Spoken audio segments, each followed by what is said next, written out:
हे राधे। श्रीमन नारायण नारायण नारायण, लक्ष्मी नारायण नारायण नारायण, तुलसी नारायण नारायण नारायण, श्रीमन नारायण नारायण नारायण। इस पीपल पूर्णिमा कह लो, ये बैसाख की पूर्णमासी कह लो, या फिर बुद्ध पूर्णिमा कह लो, इसका ज्योतिष के अनुसार भी बड़ा ही महत्व है। बैसाख पूर्णिमा को पीपल पूर्णिमा कहा जाता है। पूर्णिमा के दिन चंद्रमा पूर्ण कलाओं से युक्त होता है। चंद्रमा में इतनी ऊर्जा शक्ति होती है जो लोग सीधा मनुष्य के मन पर आकर असर करती है। चंद्रमा को मन का कारक माना जाता है। यदि चंद्रमा कुंडली में खराब हो तो मनुष्य को मानसिक कष्टों का सामना करना पड़ता है। पूर्णिमा स्नान दान करने से शुभ फल की प्राप्ति होती है। यदि कुछ उपाय करें तो काफ़ी शुभ फल प्राप्त होते हैं। ज्योतिष शास्त्र के अनुसार इस दिन काफ़ी खास माना जाता है। यदि चंद्रमा पक्ष बलि भी माना जाता है। जन्म कुंडली में यदि चंद्रमा कमज़ोर है तो कुछ उपाय करके ठीक किया जा सकता है। पूजा के लिए स्नान करें, भगवान का ध्यान करें, भोग लगाएं, आरती करें। इस दिन भगवान सत्यनारायण की कथा की जाती है। इस दिन अपने पितरों का तर्पण करें। हिंदी पंचांग के अनुसार पूर्णमासी के दिन कोई ना कोई त्यौहार अवश्य होता है। गीता में भगवान श्री कृष्ण ने खुद कहा है कि वृक्षों में मैं पीपल हूँ। शास्त्रों के अनुसार पीपल की जड़ में ब्रह्मा जी, तने में विष्णु और ऊपरी हिस्से में महेश वास करते हैं। पीपल पर जल चढ़ाने से, फल चढ़ाने से, पूजा करने से विशेष लाभ मिलता है। साथ ही आर्थिक स्थिति ठीक होती है, आयु बढ़ती है। पूर्णिमासी के दिन लक्ष्मी जी पीपल की परिक्रमा करती हैं। इसलिए भगवान की पूजा करनी चाहिए।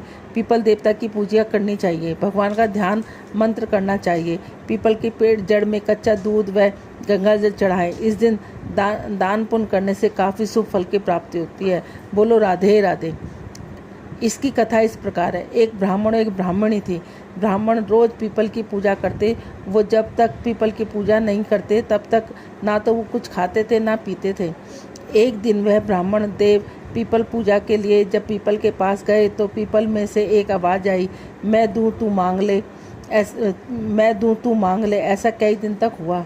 ऐसा सोचने पर वह अपने घर आकर सोचते, यह कौन है जो पीपल में से बोलता है। ब्राह्मण की पत्नी ब्राह्मण से खाना परोसते वक्त पूछती है, स्वामी आप कुछ दिन से परेशान लग रहे हैं, खान पान भी सही नहीं करते, कोई बात है तो आप बतलाइए। ब्राह्मण ने बतलाया कि पीपल के लिए पूजा करने पर पीपल में से एक आवाज़ आती है कि मैं दूँ तू मांग ले, मैं दूँ तू मांग ले। ब्राह्मणी बोली, स्वामी आप परेशान ना हो, पीपल में स्वयं विष्णु भगवान विराजते हैं, इसलिए आप इसमें अगली बार कुछ मांग लेना। वे बोले, परंतु मैं क्या मांगू? ब्राह्मण बोली, आप उसमें से 16 साल की काया, 1000 साल की माया, सुख परिवार मांग लेना। अगले दिन जब वह ब्राह्मण पीपल पूजा के लिए गए तब फिर पीपल में से आवाज़ आई, मैं दूँ तू मांग ले। तब ब्राह्मण वही मांगा। उन्होंने कहा, 16 साल की काया दो, 1000 साल की माया, सुखी जीवन परिवार दो। पीपल देव बोले, इसने चतुराई से सब कुछ मांग लिया है। उन्होंने कहा, जो कुछ भी, जो ऐसा ही हो। इसके बाद ब्राह्मण देव घर के प्रस्थान करने लगे। उनका विचार करने लगे कि मैंने कुछ भी अधिक नहीं मांगा। ऐसा सोचते सोचते वे अपने घर से आगे निकल गए। पीछे से आवाज़ आई, स्वामी कहाँ जा रहे हो? घर का मार्ग भूल गए? ब्राह्मण बोले, हमारी तो झोंपड़ी होती थी, यह महल कहाँ से? ब्राह्मणी बोली, मैंने कहा था ना कि पीपल में स्वयं भगवान वास करते हैं, यह सब उनका ही आशीर्वाद है। ब्राह्मण देव बोले, नहीं, उन्होंने तो मुझे कुछ नहीं दिया था, मैं तो खाली हाथ आया हूँ। ब्राह्मणी बोली, नहीं स्वामी, घर आए और देखें, हीरे मोती स्वर्ण इत्यादि से समस्त भंडार पूर्ण में भरे हुए हैं। तब ब्राह्मण देव को समझ आया। उन्होंने सब गांव में व सब जनों में घोषणा कर दी, बैसाख माह शुक्ल पक्ष की पूर्णिमा की पूजा करें। ऐसा करने, पीपल देवता की पूजा करें। ऐसा करने से अक्षय फल की प्राप्ति होती है, दीर्घायु मिलती है और हमारे घर में निरोगी, हमारे घर से सारा दुख दिलता चला जाता है। बोलो ब्राह्मण देवता की जय, बोलो पीपल देवता की जय।